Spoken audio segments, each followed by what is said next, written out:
what's very interesting with this whole project, that from the first day when Mariame gave her concept talk, it wasn't just about how or when she was going to set it.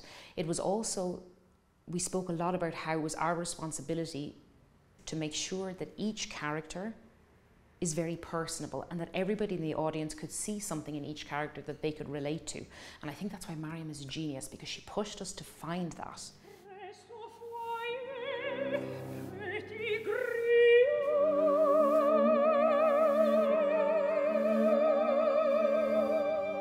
Mariame Clément, she gave me so many incredible ways to explore these relationships, and we really took our time, and we were very blessed to have a great long rehearsal period.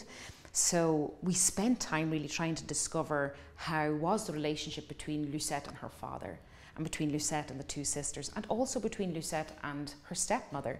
Because although it's a terrible relationship between the two of them, the stepmother really cares about the daughters, and she really tries for her own two girls to make the best possible outcome for them in life. So we worked on making every single character very human. Here in this Massenet Cendrillon, we really see that Lucette, she has support from different people.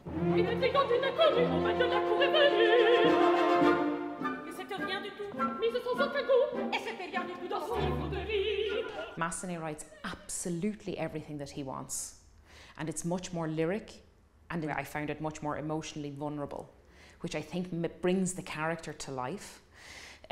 He writes a lot of very kind of spoken lines, which were very new for me, and again I was so lucky to have such great coaching that we were able to explore that. But Massenet really writes every single emphasis that he wants on any word.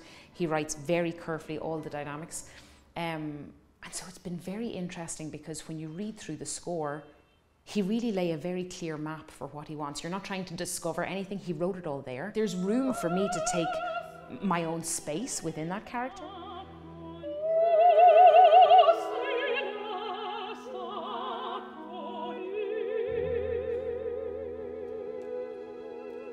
We really focused on how both the prince and Cendrillon are actually almost in the same situation. In two different worlds, but in the same situation. He is not happy. He does not want a ball. He does not want to get dressed. He doesn't want any involvement in it. He just wants to be left alone. He doesn't understand why he's been forced into these situations. She thinks she wants all of this, but actually she knows really very little about any of it. And by the time we meet them both at the ball, so many things are very overwhelming for Lucette, especially the way we've staged it. But they find each other in a very secret way, and within moments they're on the exact same level.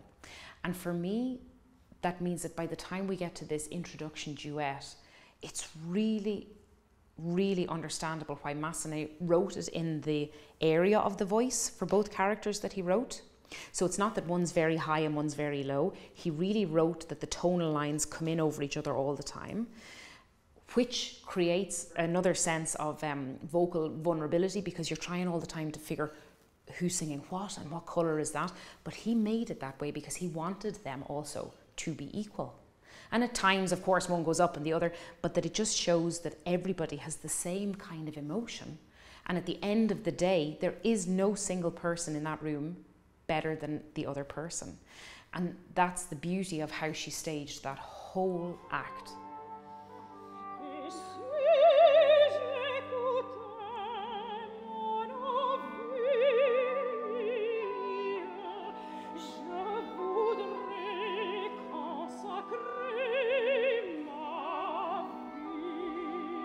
It was a really interesting time, if we think about it. When Massenet wrote this, there was so much happening in this city.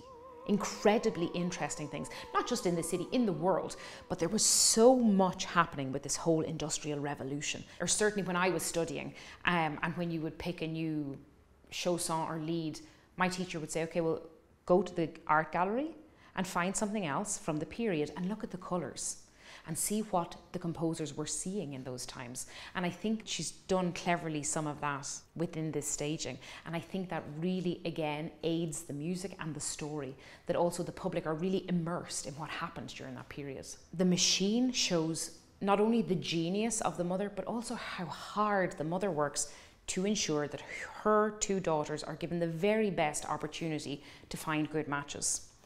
This was something that happened for years and years. So when we arrive at the ball scene here in the second act and we see that the entire ladies' chorus, the two sisters and myself, are dressed all the exact same, this is only a miracle down to the exceptional work that was done by the costume department. But it shows how so many of these young women were thrown into these awful situations. It's nearly like a cattle market, and that they weren't ever given an opportunity to show their personality or show anything about their actual person, but simply how they looked. And one of the reasons for the machine is to really show that, okay, we'll just put all of these young women through this machine, because they did not matter at the time. And only men had the power to decide who they were going to pick. So it's really quite a big metaphor, if I'm honest, to have the machine there.